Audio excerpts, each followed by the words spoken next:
नमस्कार दोस्तों, आज है 19 जुलाई 2025 दिन शनिवार और आप देखने वाले हैं आज दिन भर की उन सभी खबरों को जो आपके लिए बेहद जरूरी और काम की होने वाली है। लेकिन ठहरिए, खबरों में आगे बढ़ने से पहले चलिए नजर डालते हैं जरा इतिहास के उस पन्ने में जहां आज का दिन कुछ खास किस्से, कुछ बड़ी यादें और कुछ अहम मोड़ लेकर आया था। तो चलिए जानते हैं क्या है 19 जुलाई की वो खास वजह जो इसे बाकी दिनों से अलग बनाती है। 19 जुलाई का दिन कई यादगार वजहों से खास है। आज ही के दिन मनाए जाते हैं राष्ट्रीय दाइक्वरी दिवस, फुटबॉल दिवस, अंतर्राष्ट्रीय रिटेनर दिवस और कराओके दिवस, यानी जश्न और जोश का अनोखा संगम। दाइक्वरी रम कॉकटेल का स्वाद, फुटबॉल का जुनून, दांतों को संवारने वालों के लिए सम्मान और कराओके की मस्ती, सब कुछ एक ही दिन। साथ ही 19 जुलाई 1848 में पहला महिला अधिकार सम्मेलन और 1969 में भारत के बैंकों के राष्ट्रीयकरण का गवाह भी बना। तो ये थी आज से इतिहास से जुड़ी कुछ मुख्य जानकारी। चलिए बढ़ते हैं इस बुलेटिन की पहली खबर की तरफ। यूपी में मुर्गी फार्म वालों के लिए सरकार ने बड़ा तोहफा दिया है। अब मुर्गी पालन के लिए बिजली का बिल भरना नहीं पड़ेगा, यानी सरकार मुफ्त में बिजली देगी। Uttar Pradesh power corporation limited ने इसका ऐलान कर दिया है। योजना के तहत जो लोग मुर्गी पालन का कारोबार कर रहे हैं उन्हें मुफ्त बिजली का कनेक्शन मिलेगा, लेकिन इसके लिए कुछ शर्तें भी रखी गई हैं। सबसे पहले अपने जिले के विद्युत विभाग में आवेदन करना होगा और प्रमाण देना होगा कि आप पोल्ट्री फार्म चला रहे हैं। जिनके यहाँ बड़ी संख्या में मुर्गियां पाली जाती हैं उन्हें प्राथमिकता दी जाएगी। सरकार का मानना है कि इससे रोजगार भी बढ़ेगा और अंडा उत्पादन भी। अब देखना होगा कि इस योजना का फायदा कितने लोग उठा पाते हैं। आगे बढ़ते हैं और रुकते हैं इस दिलचस्प खबर पर। अगर आप ऑनलाइन खरीदारी, बिल पेमेंट या किसी दुकान पर यूपीआई से भुगतान करते हैं तो ये खबर आपके चेहरे पर मुस्कान ला सकती है। डीसीबी बैंक ने अपने ग्राहकों के लिए एक खास ऑफर शुरू किया है। बैंक के हैप्पी सेविंग्स अकाउंट में खाता खोलने वालों को यूपीआई से पेमेंट करने पर नकद इनाम मिलेगा, यानी हर बार जब आप यूपीआई से ट्रांजैक्शन करेंगे कुछ कैशबैक आपके खाते में आ जाएगा। इसके अलावा इस अकाउंट के साथ दूसरी कई सुविधाएं भी दी जा रही हैं, जैसे मुफ्त डेबिट कार्ड और एटीएम से अनलिमिटेड निकासी। बैंक का दावा है कि ग्राहकों को सालाना हजारों रुपए का फायदा हो सकता है। अब देखना होगा कि लोग इस ऑफर को कितना पसंद करते हैं। तो चलिए बढ़ते हैं अगली खबर की तरफ। बिहार के पश्चिम चंपारण के बगहा के लोगों के लिए खुशखबरी है। अब दिल्ली और लखनऊ की यात्रा उनके लिए पहले से आसान हो गई है। अमृत भारत एक्सप्रेस की शुरुआत के बाद बगहा के यात्रियों को बेहतर सुविधा मिल रही है। रेलवे ने इस ट्रेन को तेज रफ्तार और आरामदायक बनाया है। इसमें साफ सुथरे कोच, बेहतर सीटें और समय की पाबंदी का खास ध्यान रखा गया है। पहले लोगों को इन शहरों तक पहुंचने में लंबा वक्त लगता था, लेकिन अब सफर में घंटे बच जाएंगे। रेलवे का कहना है कि यह ट्रेन छोटे शहरों को बड़े शहरों से जोड़ने में बड़ी भूमिका निभाएगी। अब देखना होगा कि लोग इस नई सुविधा का कितना फायदा उठाते हैं। आइए अब इस अहम राजनीतिक खबर पर देखें। उत्तर प्रदेश विधानसभा चुनावों के लिए इस बार और ज्यादा बूथ बनाए जाएंगे। चुनाव आयोग ने ये फैसला मतदाताओं की सुविधा के लिए लिया है। पहले की तुलना में कई 100 नए बूथ बनाए जाएंगे ताकि किसी भी बूथ पर भीड़ न हो और लोग आराम से वोट डाल सके। समाजवादी पार्टी के अध्यक्ष अखिलेश यादव ने इस फैसले पर अपनी प्रतिक्रिया भी दी है। उन्होंने कहा कि बूथ बढ़ाना सही कदम है, लेकिन सुरक्षा और निष्पक्षता पर भी ध्यान देना चाहिए। चुनाव आयोग का कहना है कि बूथों की संख्या बढ़ने से मतदान प्रतिशत भी ऊपर जाएगा। अब देखना होगा कि अगले चुनाव में इसका असर कितना दिखाई देता है। चलिए अब आपको बताते हैं यूपी सरकार की एक और नई योजना के बारे में। राज्य सरकार ने छोटे कारोबारियों के लिए ब्याज रहित कर्ज देने का ऐलान किया है। योजना के तहत 5 लाख रुपए तक का कर्ज बिना ब्याज के मिलेगा। खासकर उन लोगों को फायदा होगा जो व्यापार शुरू करना चाहते हैं लेकिन उनके पास पूंजी नहीं है। सरकार का कहना है कि इसके लिए ऑनलाइन आवेदन करना होगा और जरूरी दस्तावेज देने होंगे। इसके बाद पात्र लोगों को पैसा सीधे उनके खाते में भेजा जाएगा। सरकार का मानना है कि इससे बेरोजगारी कम होगी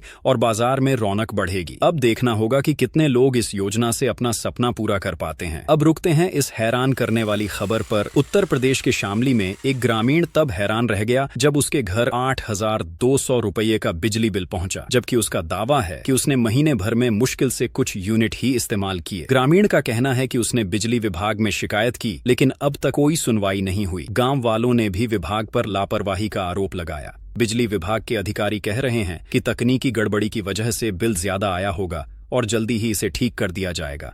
अब देखना होगा कि विभाग कब तक इस गलती को सुधार पाता है। और अब इस बुलेटिन की अगली खबर बिहार से। प्रधानमंत्री आवास योजना के तहत बिहार में 40,000 से ज्यादा लोगों को पहली किश्त मिलने जा रही है। हर लाभार्थी के खाते में 40,000 रुपए भेजे जाएंगे ताकि वे अपने घर का निर्माण शुरू कर सकें। जिन लोगों के नाम इस योजना में आए हैं उन्हें गांव के पंचायत भवन से जानकारी दी जाएगी। केंद्र सरकार का कहना है कि योजना का मकसद हर गरीब को पक्का घर देना है। लाभार्थियों ने खुशी जताई और कहा कि अब उनका सपना पूरा होगा। अब देखना होगा कि निर्माण कार्य कितनी तेजी से होता है। चलिए बढ़ते हैं इस बुलेटिन की अगली खबर की तरफ। उत्तर प्रदेश के कॉलेजों को अब नैक से पास होना जरूरी हो गया है। सरकार ने तय किया है कि पूरे प्रदेश के 25% कॉलेजों को नैक की ग्रेडिंग दिलाई जाएगी। इस फैसले का मकसद पढ़ाई और शिक्षा की गुणवत्ता को सुधारना है। कई कॉलेज अब तक बिना किसी आकलन के चल रहे थे। सरकार ने अधिकारियों को सख्त निर्देश दिए हैं कि जल्दी से जल्दी कॉलेजों का निरीक्षण और दस्तावेज जमा किए जाएं। छात्र और अभिभावक भी उम्मीद कर रहे हैं कि इससे कॉलेजों की पढ़ाई और सुविधाओं में सुधार आएगा। अब देखना होगा कि यह काम तय समय में पूरा हो पाता है या नहीं। आगे बढ़ते हैं अगली खबर पर।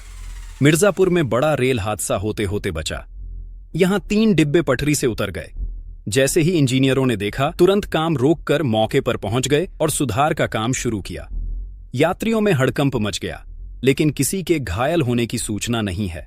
रेल अधिकारी दावा कर रहे हैं कि जल्द ही लाइन को दुरुस्त कर दिया जाएगा और ट्रेनें सामान्य हो जाएंगी। घटना से यह सवाल जरूर खड़े हो गए हैं कि पटरियों की जांच समय पर क्यों नहीं होती। अब देखना होगा कि जिम्मेदारी तय होती है या नहीं। आइए बढ़ते हैं अगली खबर की ओर। महिलाओं के लिए बड़ी खबर है। 18 जुलाई से 25 जुलाई तक यूपी सरकार कई जिलों में रोजगार मेले लगाने जा रही है। इन मेलों में महिलाओं के लिए संविदा पर ऑपरेटर के पदों पर भर्तियां की जाएंगी। यह खास अभियान महिलाओं को आत्मनिर्भर बनाने के लिए शुरू किया गया है। जो महिलाएं घर बैठे नौकरी ढूंढ रही थीं, उनके लिए यह अच्छा मौका है। अधिकारी कह रहे हैं कि चयन पूरी तरह पारदर्शी होगा। अब देखना होगा कि महिलाओं को कितनी नौकरियां मिल पाती हैं। आइए अब नजर डालते हैं अगली खबर पर। प्रयागराज हाईकोर्ट ने बड़ा निर्देश दिया है। अब पुलिस सीधे वकीलों से सब जुडिस यानी विचाराधीन मामलों में संपर्क नहीं कर सकेगी। कोर्ट ने कहा है कि इससे पक्षपात की आशंका रहती है और निष्पक्षता पर सवाल उठते हैं। सरकार को इस पर अमल करने का आदेश दे दिया गया है। वकीलों ने फैसले का स्वागत किया है और कहा कि इससे न्याय प्रक्रिया पर लोगों का भरोसा बढ़ेगा। अब देखना होगा कि आदेश का पालन कितनी गंभीरता से होता है। चलिए अब बढ़ते हैं अगली खबर की तरफ। वाराणसी के सुसुवाही इलाके में युवाओं के लिए एक नई योजना शुरू की गई है। सरकार ने उन्हें स्वरोजगार के लिए प्रशिक्षण और आर्थिक मदद देने का ऐलान किया है। इस योजना का मकसद है कि युवा खुद का काम शुरू करें और दूसरों को भी रोजगार दें। कई युवाओं ने खुशी जताई और कहा कि इससे उनके सपनों को पंख लगेंगे। अधिकारियों का दावा है कि इससे बेरोजगारी काफी हद तक कम होगी। अब देखना होगा कि योजना कितनी दूर तक असर दिखा पाती है। आइए एक और दिलचस्प खबर की ओर। कांवड़ यात्रा के दौरान यूपी की एक महिला पुलिस अधिकारी ने श्रद्धालुओं के पैर दबाए। इस तस्वीर ने सोशल मीडिया पर खूब तारीफ बटोरी। समाजवादी पार्टी के नेता अखिलेश यादव ने भी ट्वीट कर उनकी सराहना की। लोग कह रहे हैं कि ऐसा व्यवहार पुलिस और जनता के बीच भरोसा बढ़ाता है। महिला अधिकारी ने कहा कि उन्होंने ये सेवा भाव से किया। अब देखना होगा कि इस पहल को और कितने लोग अपनाते हैं। आगे बढ़ते हैं इस बुलेटिन की एक और चौंकाने वाली खबर की ओर। मनरेगा में बड़ा फर्जीवाड़ा सामने आया है। 5 अलग अलग पंचायतों में एक ही मजदूर की फोटो इस्तेमाल कर मजदूरी निकाली गई, यानी हाजिरी फर्जी दिखाई गई और सरकारी पैसे का दुरुपयोग हुआ। गांव के लोगों ने विरोध किया और जांच की मांग की। अधिकारी कह रहे हैं कि दोषियों के खिलाफ सख्त कार्रवाई की जाएगी। अब देखना होगा कि यह जांच कितनी ईमानदारी से पूरी होती है। और अब इस बुलेटिन की आखिरी बड़ी खबर। सावन में मौसम ने करवट ली है और यूपी के कई हिस्सों में बारिश का अलर्ट जारी कर दिया गया है। कुछ जगहों पर पुलिस की मुठभेड़ की खबरें भी आईं। राजनीति भी तेज है। मुख्यमंत्री योगी आदित्यनाथ ने कई योजनाओं का जायजा लिया और विपक्षी नेता अखिलेश यादव व मायावती ने उन पर निशाना साधा। जनता को अब इंतजार है कि बारिश राहत देती है या मुसीबत बढ़ाती है। अब देखना होगा कि मौसम और सियासत का यह मिजाज कब तक चलता है। चलिए अब बढ़ते हैं इस बुलेटिन की अगली बड़ी खबर की तरफ। यूपी के पीलीभीत में पंचायत बोर्ड की बैठक में हंगामा हो गया। बैठक के दौरान यूरिया की कमी पर किसानों का गुस्सा फूट पड़ा। किसानों ने जिला कृषि अधिकारी से बहस के बाद मारपीट शुरू कर दी। किसानों का आरोप था कि उन्हें समय पर यूरिया नहीं मिल रही। अधिकारी सिर्फ आश्वासन दे रहे थे और कोई हल नहीं निकल रहा था। इससे गुस्साए किसानों ने अधिकारियों को घेर लिया। बैठक का माहौल पूरी तरह बिगड़ गया और हाथापाई शुरू हो गई। पुलिस मौके पर पहुंची और स्थिति को किसी तरह संभाला। प्रशासन ने जांच के आदेश दे दिए हैं। अब देखना होगा कि किसानों की नाराजगी का हल कब निकलता है। चलिए आगे बढ़ते हैं अगली खबर पर। उत्तर प्रदेश की एक चीनी मिल में बड़ा हादसा हो गया। मिल में गैस लीक होने से मजदूरों में अफरा तफरी मच गई। 3 मजदूरों की मौके पर ही मौत हो गई। कई मजदूर और सुपरवाइजर बेहोश हो गए। बताया जा रहा है कि जहरीली गैस अचानक फैल गई थी। लोग बाहर भागकर अपनी जान बचाने लगे। बेहोश मजदूरों को अस्पताल ले जाया गया। प्रशासन ने घटना की जांच शुरू कर दी है। लापरवाही की बात भी सामने आ रही है। अब देखना होगा कि जिम्मेदारों पर कब कार्रवाई होती है। तो अब सुनिए अगली खबर। स्कूल में कलावा और तिलक लगाने पर बवाल मच गया। एक शिक्षक ने बच्चों को मारना शुरू कर दिया। बच्चों के अभिभावकों ने इसकी शिकायत की। शिक्षक पर आरोप था कि वह धर्म के नाम पर भेदभाव कर रहा था। शिक्षा विभाग ने तुरंत कार्रवाई करते हुए शिक्षक को सस्पेंड किया। अधिकारियों ने कहा कि स्कूल में ऐसा बर्ताव बर्दाश्त नहीं होगा। बच्चों के साथ मारपीट करने करने की तस्वीरें भी वायरल हुई। इस घटना के बाद अभिभावक भी भड़क गए। अब गांव के लोग मामले की कड़ी जांच की मांग कर रहे हैं। अब देखना होगा कि भविष्य में ऐसी घटनाएं रोकी जाती हैं या नहीं। आइए अब रुक करते हैं एक और अहम खबर की तरफ। चौधरी चरण सिंह विश्वविद्यालय में नई तैयारी शुरू हुई है। अब रिसर्च और थीसिस में नकल रोकने के लिए AI की मदद ली जाएगी। आर्टिफिशियल इंटेलिजेंस से तैयार रिसर्च पकड़ी जाएगी। ChatGPT जैसी तकनीक का दुरुपयोग रोकने की योजना बनी है। इसके लिए नई गाइडलाइंस भी लागू की जा रही है। विश्वविद्यालय ने सॉफ्टवेयर खरीदने की प्रक्रिया तेज कर दी है। छात्रों को भी इसके नियमों की जानकारी दी जाए। प्रशासन का कहना है कि गुणवत्ता में सुधार होगा। अब छात्रों को खुद मेहनत करनी होगी। अब देखना होगा कि ये कदम कितना असरदार साबित होता है। सुनिए, सोशल मीडिया से जुड़ी ये खबर। महक परी नाम की लड़की ने इंस्टाग्राम पर आपत्तिजनक रील डाली। उसे पहले ही ऐसा न करने के लिए चेतावनी दी गई थी, फिर भी उसने वही वीडियो पोस्ट कर दिया। शिकायत मिलते ही इंस्टाग्राम ने उसका अकाउंट बंद कर दिया। लोगों ने इस पर खूब चर्चा की और कई ने समर्थन भी किया। कई लोग बोले कि सोशल मीडिया पर सख्ती जरूरी है। कमेंट्स में कई तरह की प्रतिक्रियाएं देखने को मिली। महक परी ने बाद में वीडियो हटाने की अपील की, लेकिन तब तक अकाउंट डिलीट हो चुका था। अब देखना होगा कि लोग सोशल मीडिया पर कब जागरूक होते हैं। आइए अब चलते हैं गंगा किनारे। गंगा में एक बड़ा पत्थर तैरता हुआ दिखाई दिया। ये देख लोग हैरान रह गए और भीड़ जुट गई। नाविकों ने रस्सी से बांधकर पत्थर को किनारे खींचा। लोगों ने इसे चमत्कारी पत्थर मानकर पूजा शुरू कर दी। कई श्रद्धालु वहां दीप और फूल चढ़ाने लगे। स्थानीय प्रशासन ने पत्थर की जांच के लिए टीम बुलाई। लोगों का दावा है कि यह पत्थर बहुत पुराना और पवित्र है। अब वहां हर रोज भक्तों की भीड़ जुट रही है। प्रशासन ने सुरक्षा के लिए पुलिस तैनात की है। अब देखना होगा कि इस रहस्य से कब पर्दा उठता है। तो अब सुनिए, किसानों के लिए एक अच्छी खबर। यूपी सरकार ने मक्का और आलू की खेती बढ़ाने का फैसला लिया है। सरकार का मानना है कि इससे किसानों की आमदनी बढ़ेगी। किसानों को अच्छी किस्म के बीज दिए जा रहे हैं। साथ ही तकनीकी मदद भी उपलब्ध कराई जा रही है। जिलों में कृषि मेले लगाकर जागरूकता फैलाई जा रही है। सरकार ने किसानों को प्रशिक्षण देने की योजना बनाई है। अधिकारियों का दावा है कि इससे उत्पादन 2 गुना होगा। कई किसान पहले ही इस योजना से जुड़ चुके हैं। अब गांवों में खुशी का माहौल देखने को मिल रहा है। अब देखना होगा कि किसानों की जिंदगी कितनी बदलती है। और अब सुनिए, रोजगार की दिशा में शानदार खबर। यूपी में स्टार्टअप्स की धूम मच गई है। सरकार ने हर जिले में 500 स्टार्टअप्स खड़े करने का लक्ष्य रखा। अब तक 35,000 से ज्यादा स्टार्टअप्स शुरू हो चुके हैं। इनसे हजारों युवाओं को रोजगार मिला है। लोगों में नए आइडियाज पर काम करने का उत्साह दिख रहा है। सरकार ने इसके लिए निवेशकों को भी जोड़ा है। स्टार्टअप हब्स की संख्या बढ़ाई जा रही है। युवाओं को मुफ्त ट्रेनिंग भी दी जा रही है। कई स्टार्टअप विदेशों तक पहुंच बना रहे हैं। अब देखना होगा कि ये स्टार्टअप्स प्रदेश को कहां तक ले जाते हैं। और अब शिक्षा से जुड़ी बड़ी खबर। यूपी के स्कूलों को आदर्श विद्यालय बनाने की योजना शुरू हो गई है। इन स्कूलों में स्मार्ट क्लास की सुविधा दी जाएगी। कंप्यूटर लैब और लाइब्रेरी को भी आधुनिक बनाया जाएगा। खेल के मैदान और संसाधनों में सुधार होगा। बच्चों के लिए नई टेक्नोलॉजी से पढ़ाई कराई जाएगी। शिक्षक भी आधुनिक पद्धतियों की ट्रेनिंग लेंगे। स्कूलों की बिल्डिंग को भी सुधारा जाएगा। ग्रामीण इलाकों में भी आदर्श स्कूल खोले जाएंगे। बच्चों और अभिभावकों में खुशी का माहौल है। अब देखना होगा कि ये सुविधाएं कब तक पूरी हो पाती हैं। तो दोस्तों, ये थी आज की कुछ महत्वपूर्ण खबरें और जानकारियां जो आपके लिए बेहद उपयोगी साबित हो सकती हैं। ऐसी जानकारी आपको शायद और कहीं एक साथ न मिल सके। इसलिए रोज की ताजा खबरों के लिए हमारे चैनल को सब्सक्राइब जरूर करें और वीडियो को लाइक नहीं किया तो लाइक करें। साथ में अपने जिले का नाम कमेंट में लिखें ताकि आपके जिले से जुड़ी हर जानकारी आप पहुंच सके। धन्यवाद। जय हिंद, जय भारत।